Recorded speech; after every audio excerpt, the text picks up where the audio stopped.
Radio Sucesos 101.7 FM presenta su noticiero Sucesos con Milton Pérez y Verónica Larrea. Un periodismo libre para una democracia plena. Los hechos y las opiniones de los sucesos que marcan nuestro tiempo.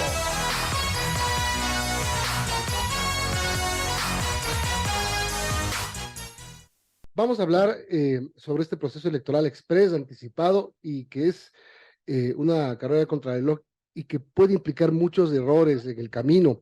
Y hay una demanda por el tema de la equidad de género. Está con nosotros Natalie Pernet, es abogada, es activista por la equidad. Natalie, gracias por acompañarnos. Buen día. Se presenta el fin de semana primera demanda al reglamento electoral por el tema de la paridad. Los binomios deberían ser mixtos desde esta elección. Esa es una de las primeras preguntas que muchos se hacen.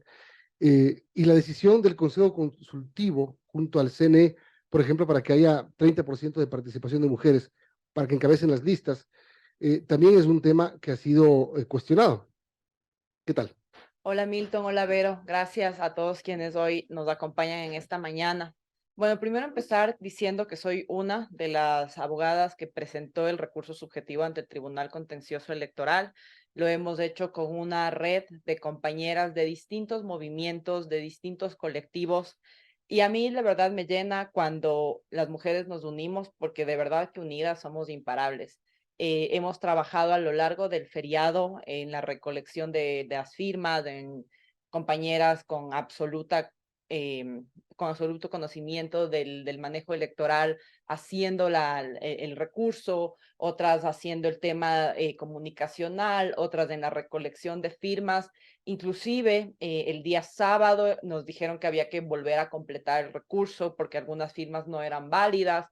Nuevamente, entre sábado y domingo, otra vez las firmas. Ayer se ingresó porque lo positivo y a la vez lo negativo del tema electoral es que es una justicia un poco rápida.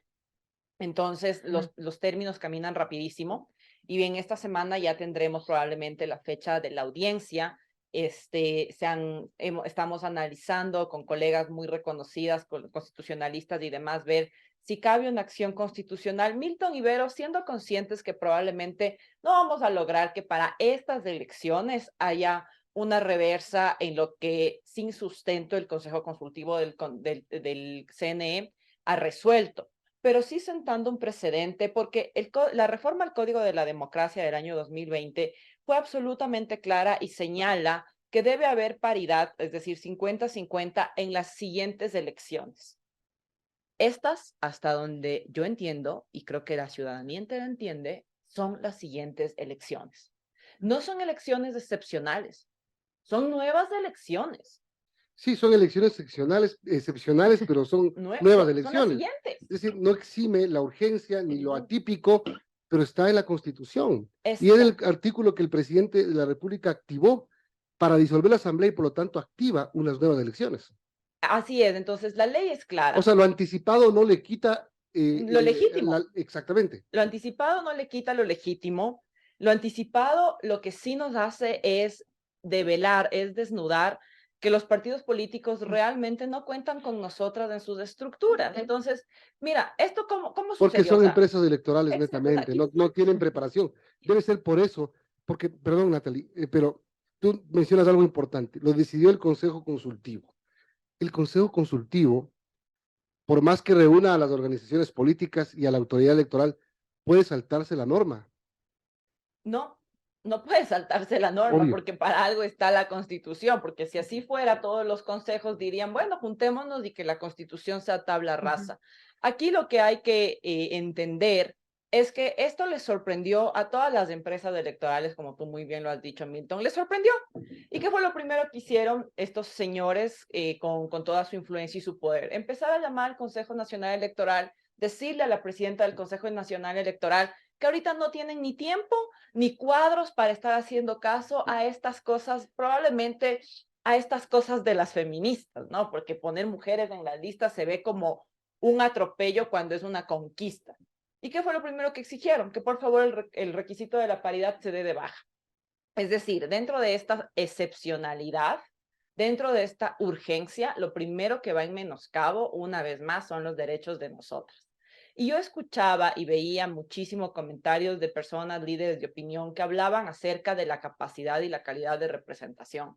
Y yo creo que eso es una condición sine qua non, es decir, la condición básica que debemos de exigir de quien sea que se ponga a postularse para el cargo que sea. Puede ser para conserje del edificio, tiene que tener calidad y capacidad para hacerlo, ¿no es cierto? Lo mismo para las autoridades. Entonces, que me vengan a decir que las mujeres tenemos que estar ahí por capacidad. Por supuesto que sí, señora, pero cuando nos den acceso, y eso es lo que no hay. O usted ha visto una presidenta, porque la única que yo conozco no duró ni 48 horas por ser mujer, y le dieron de baja. ¿Usted ha visto que a las prefectas o a las viceprefectas que han llegado al poder les hayan dado voz y voto? No, no les han dado, justamente porque antes de la reforma de la ley solamente nos utilizaban para llenar la papeleta y luego te ponían a una persona que tenía que hacer tu trabajo. Y eso es una realidad. Hay infinidad de demandas presentadas. Les puedo dar aquí mismo el caso de la viceprefecta de Los Ríos, la viceprefecta de Zamora, la viceprefecta de Morona, Santiago, Cumandá, a quien conocí, de Pastaza, perdón, que me decían, mire, yo llegué, yo gané las elecciones y nunca me dejaron ni siquiera entrar a la viceprefectura.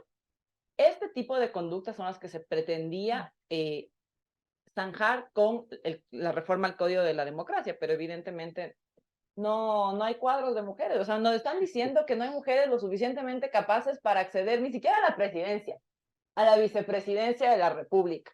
Yo me pregunto si el actual vicepresidente es un dechado de capacidad, porque que nos quiten los cupos a nosotras no significa que van a ir 20 hombres igual de brillantes y capaces, ¿no? Claro. Ahora, Natalie, hablando sobre este recurso, ¿qué pasaría si es que se acepta? ¿Esto afectaría el calendario electoral de las elecciones para el 20 de agosto? No, no va a afectar el calendario electoral, eso es lo primero que somos conscientes como colectivos. Ayer mantuvimos una reunión a altas horas de la noche, justamente para no hacernos expectativas que no van a suceder. Esto es un precedente. La lucha generalmente ya no es para las que estamos, sino para las que vienen. Esto es un precedente para que en las próximas elecciones no se les ocurra hacer lo mismo.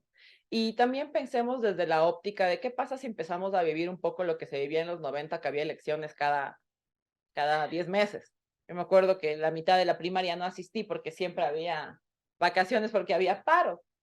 Entonces, un poco si es que vamos a volver a esa conducta política, que no nos eximan a nosotras cada que se les ocurra tildar de excepcional y creer que excepcionalidad es sinónimo de sin nosotras.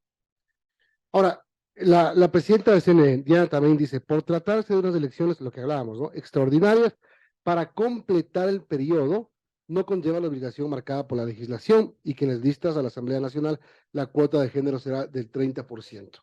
¿Y por qué no del 40%? ¿Por qué no del 50%? Lo primero, esta presión de los partidos políticos, porque evidentemente es, como tú dices, no tengo cuadros, no puedo completar, así que déjenme nomás. ¿Por qué el CNE se presta? Para interpretar la norma como quiere. A mí me ha dado mucha tristeza que venga de otra mujer el menoscabo a los derechos y a las conquistas de nosotras. Y haber cedido ante esto, básicamente le están aceptando al país, y ella también como mujer le está aceptando al país, que no existe la capacidad en nosotras para llenar el 50% de la representación de las autoridades del Estado. Nos están dando un 30%, quizás porque eso fue lo que les dijeron que podían darnos. Quizás porque anularnos la representación por completo iba a ser un poco más complicado, quizás porque podía generar marchas sociales. Entonces dijeron, démosles del 30, ¿qué es lo que podemos?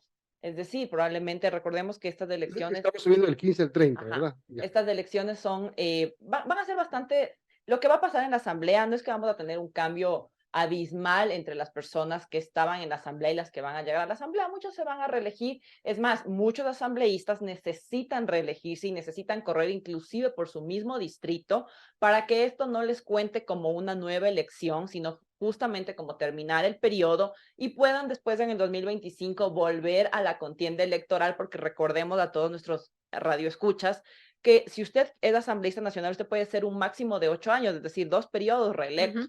Entonces, des en cuenta que muchos, básicamente aquí esto es como el adagio popular, mismos puestos, igualito, señor Radio Escucha, mismos puestos. Entonces, claro, lo primero que vieron es que tenían por ahí un 30% en las listas, mismos puestos, porque darnos más espacio significa quitar a otros y que no puedan después reelegirse. Entonces, también esas trampitas bastante desleales. Son las 8:36, estamos conversando con Natalie Pernell, abogada. Ella está patrocinando esta demanda por la equidad en las siguientes elecciones. Natalie, respecto a esta demanda, podemos decir que el CNE entonces interpretó una ley y además hizo un reglamento por sobre una ley. El CNE decidió generar una convocatoria y un acta por sobre la Constitución y el Código de la Democracia. O sea, ni siquiera es que ha salido ya algo establecido, un reglamento, porque todavía no sacan ni siquiera el reglamento de estas nuevas elecciones. Es un acta de la reunión del Consejo en donde estaban los partidos políticos y dijeron, ¿qué quieren? ¿Cuánto le ponemos? ¿Quién da más? 20, 10, 15, 30. ¿Cuántas mujeres con capacidad supuestamente tenemos? 30, ya, 30, vendido. Eso fue lo que se hizo con los derechos de nosotras. Y solamente una cosa, yo soy una de las varias mujeres que estamos dentro de este recurso. Esto es presentado por varios colectivos y por varias compañeras. Ahora, ustedes dicen no sería para estas elecciones si es que ustedes ganasen esta demanda, pero ¿por qué? ¿Por el tiempo, solamente por el tiempo? Únicamente por el tiempo, Milton. Recordemos que ya la próxima semana, esta semana del Esta 5, ajá, semana, ya hay que inscribirlas. mañana termina Democracia Interna, si no me equivoco, empiezan inscripciones. Hay que inscribir ya las candidaturas y aunque la justicia electoral es un poco más rápida que la justicia ordinaria, tampoco es tan expedita. Y también somos conscientes que no por nosotras van a parar la contienda electoral. Pero sí creo que es importante una vez más recordarle a quienes hoy nos están escuchando. La capacidad y la calidad la tenemos que exigir más allá de cualquier género, por supuesto. Eso debería ser lo primero. Esto es un tema de acceso. A las mujeres no nos han dado históricamente este acceso y por eso es que lo hemos tenido que exigir a través de cuotas. Des en cuenta cuán poco era nuestro acceso que tuvo que ponerse una ley para que podamos acceder.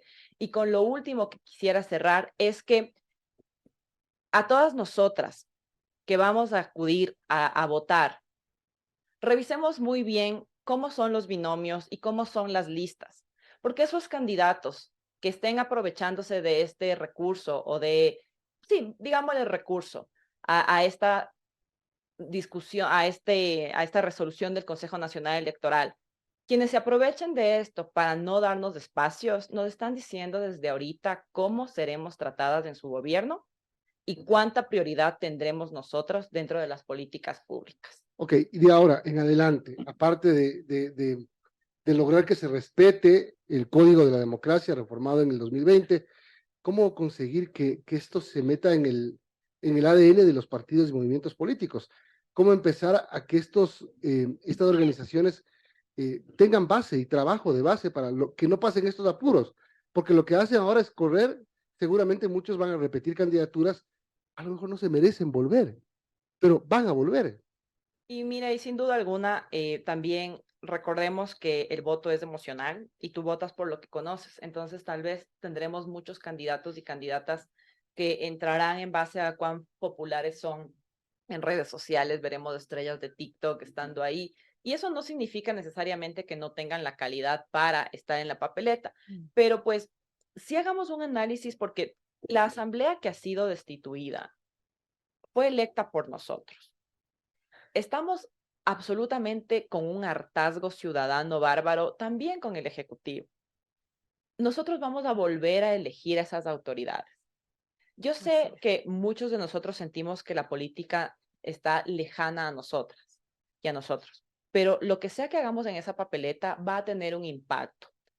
No nos cuesta nada ponernos literalmente a sapear quiénes son los que están en la papeleta. Sapiemos un poquito. A ver medianamente si podemos darle un voto a alguien con mayor calidad de representación. Ahora también esta elección de listas cerradas no perjudica el tema o sea, a lo mejor el primero de tal partido es una buena opción, pero el tercero tiene prontuario, entonces, pero lo voy eligiendo de arrastre. Milton, yo creo que eso sin duda ha sido un enganche de las empresas electorales absoluto, porque yo tengo como ciudadano la libertad de escoger quien yo quiero. Y también nos obligan a estar o con el partido de un color o con el partido del otro color.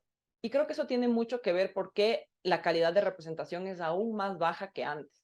Si yo quiero escoger a Pepita Cerezo de la lista X y a Juanito de la lista 7 o de la lista que sea, por su capacidad, deberíamos estar en la capacidad de hacer. Y esto estuvo entre algunas de las iniciativas que se presentaron al momento de la reforma al Código de la Democracia. Los partidos políticos se opusieron. Claro, y esta fue la Exacto. primera, la del 21, la primera elección de asambleístas con listas cerradas. Y miren lo que tuvimos. Exactamente. Y esto sí, qué bueno que lo tocas, Milton, porque así probablemente, como yo escucho que ya varios candidatos o precandidatos están hablando de constituyentes y demás, quizás una de las preguntas sí debería ser justamente cómo queremos escoger al poder más grande del Estado, que lejos de lo que parece ser que es el presidente de la República y el poder ejecutivo, el poder más fuerte que tiene el Ecuador es el poder legislativo, es decir, los asambleístas. Claro. Y bueno, ¿qué expectativas tenemos entonces sobre este recurso, Natalie? Y también, usted decía, queremos dejar un precedente. ¿Cómo vemos toda esta situación? Para nosotras este recurso es un mecanismo de hacer valer nuestros derechos, de no quedarnos calladas, porque si pensaban que nos íbamos a quedar calladas, están muy equivocados, no conocen todavía la fuerza de las mujeres de este país. Y más que nada, esto es un precedente para que la vulneración a los recursos, a los derechos que estamos viviendo en este momento no vuelva a suceder. Esto es retroactivo en los derechos de las mujeres, esto es retroactivo en los derechos de participación. Y a ti que me estás escuchando y si eres mujer y piensas que esto no te afecta, sí te afecta porque nos están cerrando el poco acceso que tenemos. Las mujeres tenemos muy pocos espacios de autoridad Mm. disponibles. Y por eso mi camiseta dice detrás ni una menos, porque hoy estamos siendo muchas menos.